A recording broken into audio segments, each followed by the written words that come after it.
Pamela Devied, an events manager who's lived in Telok Blangah for the last 40 plus years. And as you can see, this neighborhood is full of surprises. From fun art activities to good food and a hill with a view, Telok Blangah always finds ways to stand tall.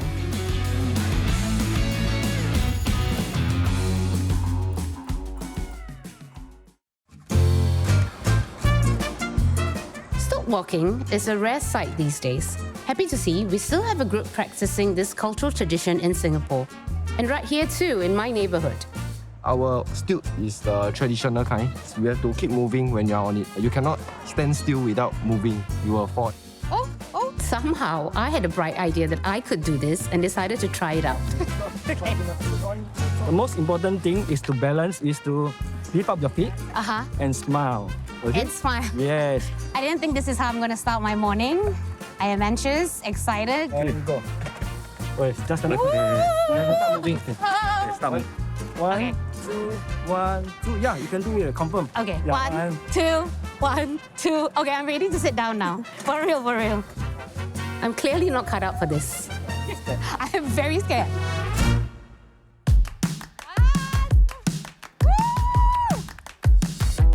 I feel like stilt walking is an activity that is not very well recognized. I feel that if we do at an open space, we can actually attract more teenagers to join us and carry on this culture.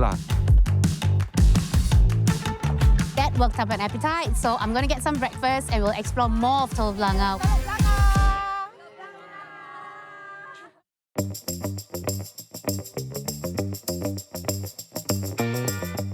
One of the older estates in Singapore, Telok Blangah sits between the southern coastline of Singapore and the city centre.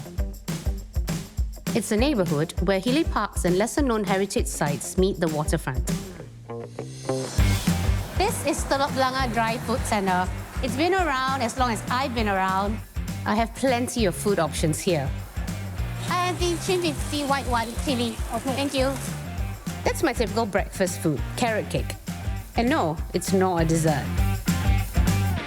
So carrot cake is actually fried preserved radish that is wok fried with eggs and spring onions and a bit of sweet sauce.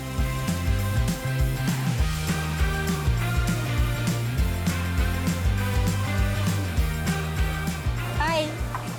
Sorry to disturb you, but Hi. are you Don? Yes, I am. Illustrator? Yes. I think I actually follow you on Instagram. I'm a fan of Don Low. He's a Telok Blangah resident too, so I shouldn't be surprised bumping into him here. I'm always attracted to urban scenes like this where you can see a mix of people coming. I'm more interested in capturing their gesture, their movement, but I keep my drawing simple. I mean, since you're here, I think I can probably include you in my drawing. So if you don't mind. In your piece? No. You will.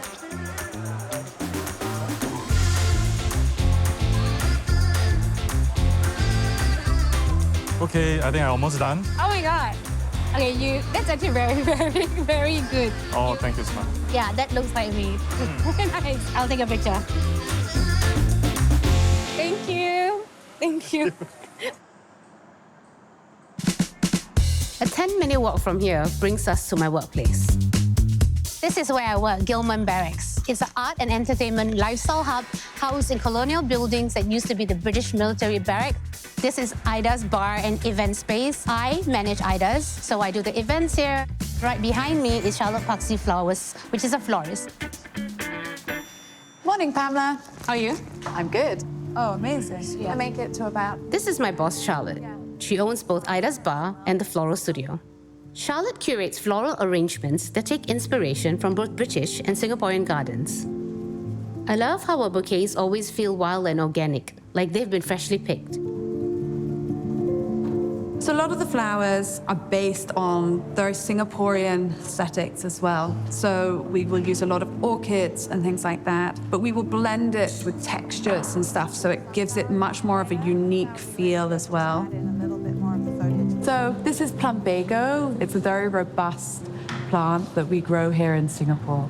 A lot of our flowers, we value quality over quantity, so they're very much custom made, and there's a lot of creativity in every single bunch that we put out into the world. Charlotte, I'm going to head off for a workshop. One of the best things about working here is that there are so many workshops where you can pop in and do something fun, even pick up a new skill. If floral arrangements wasn't enough to satisfy your creative soul, here we are at Tuft to get our hands on even more. I am looking for Edmund. Pamela.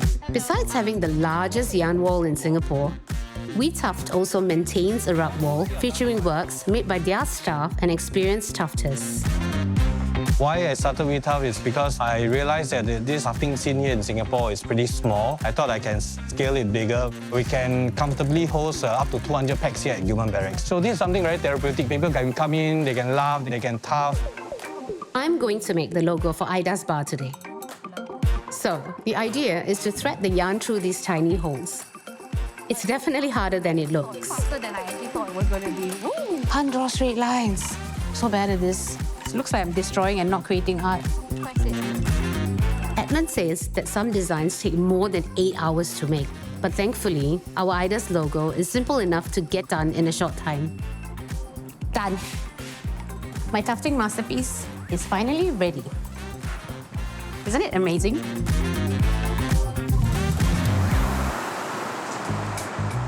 While Singapore is getting artsier by the day, there's no question that food remains our top priority.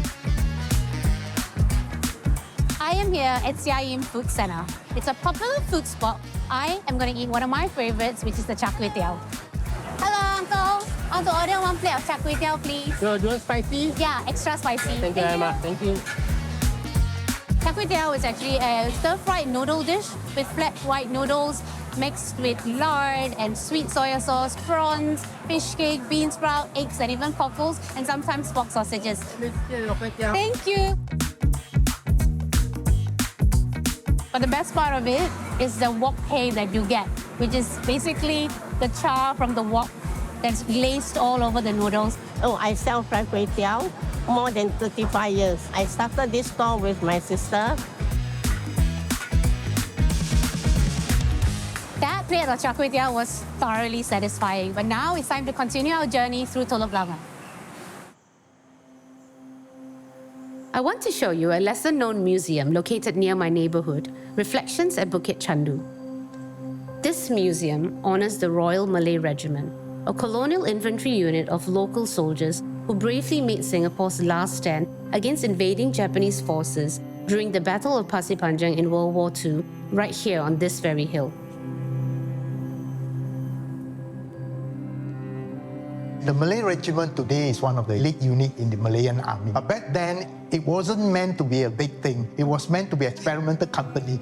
There were thousands of applicants and they chose only 25 for that experiment. And by the time of the Second World War, they were able to raise 2 full battalions, which is about maybe 3,000 men.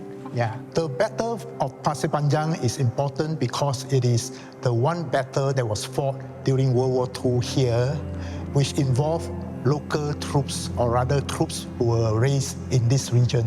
I have a story too. My grandfather actually fought in this war, and he had his ear chopped off by one of the Japanese soldiers. He actually wore a scarf after that all the time so that he can hide the ear. This place represents Singapore, the history it's gone through, how resilient it actually is. And knowing that my grandpa was part of this mission makes me so happy. I'm very proud to have this piece of history in my own family as well. Next up, we move to the foothills of Mount Faber, Telok Blangah's iconic hill. I am here at Mount Faber for a different kind of step back in time, a cafe with an interesting twist. Old Habits Cafe is part restaurant, part vintage shop, and I'm meeting the owner, Dawn.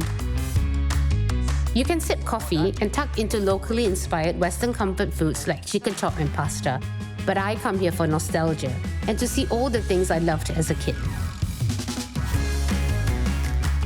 We run Old Habits for 11 years. What's unique about Old Habits is we have a lot of vintage items to see. It is displayed out, people can interact with the items, and then people can tell stories about what the item means to them. Oh, this one I used to play when I was a kid. This is the first ever blind box. So we put coins in, and then there's a few characters you can collect. That looks like a monkey. Hopefully you get that one. Well, hopefully I get that one. When you open it up. Ah! Oh my goodness. So this is a tin monkey. Okay. Yeah, it's a wind-up toy. So let's give it a wind, and then we see how it goes.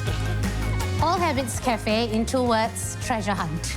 This cafe is very unique to Telok Blangah. You can come in here, have a different taste, have a different memory, and ask Don, I'm sure he can find it for you. Time to head up to the top of Mount Faber, where even more activities await. I am at the peak of Mount Faber. At 106 meters tall, it is the 3rd highest peak in Singapore. Not only is it a tourist attraction, but it's also a local favorite to come up here, to dine at one of the restaurants, and have a nice panoramic view of Telok Blangah. But most Singaporeans would identify Mount Faber with its cable car rides. Oh wow, this is the 1st generation cable car. Made, I think, 50 years ago. I remember taking this with my dad when I was very young, and I was very, very scared. I'm going to take a photo to show him.